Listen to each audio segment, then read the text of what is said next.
move, move, move, move.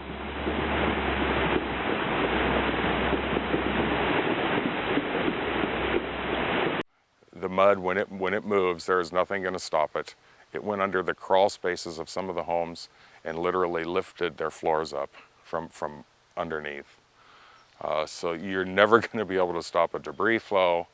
And like we found out, you might be able to divert it, but that's about it. It needs to keep its energy and its momentum. And you could feel the roar as well as hear it. I mean, it was incredibly loud. The volume coming through the canyon.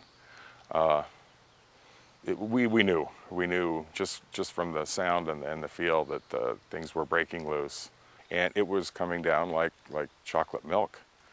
Like I said, 10 inches in a week, and we didn't have any mud move.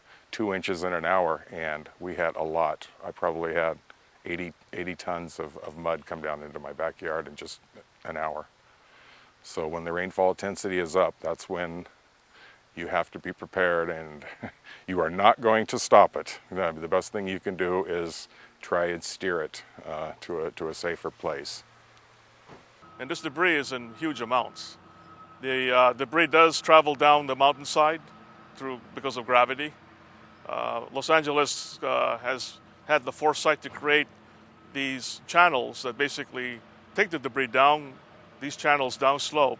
But at the same time, they had to come up with a solution as far as how do we stop the debris from continuing onto urban areas, shopping centers, houses, and streets. The mechanism for this is what we call a debris basin, and the debris basin contains all of the silt. Once it's filled up, then the water is free to continue on through the channel and out into the ocean.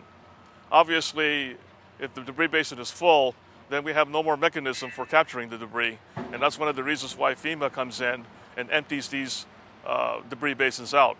It costs a lot of money per cubic yard for a dozer and a dump truck to take this debris out. It takes a lot of months, a lot of weeks to do that, and so FEMA, what we do is we basically reimburse the city of LA, the county of LA, for their costs of removing the debris. The Los Angeles County debris basin system is an amazing engineering feat. Without them, this winter would have seen devastation through the foothill communities.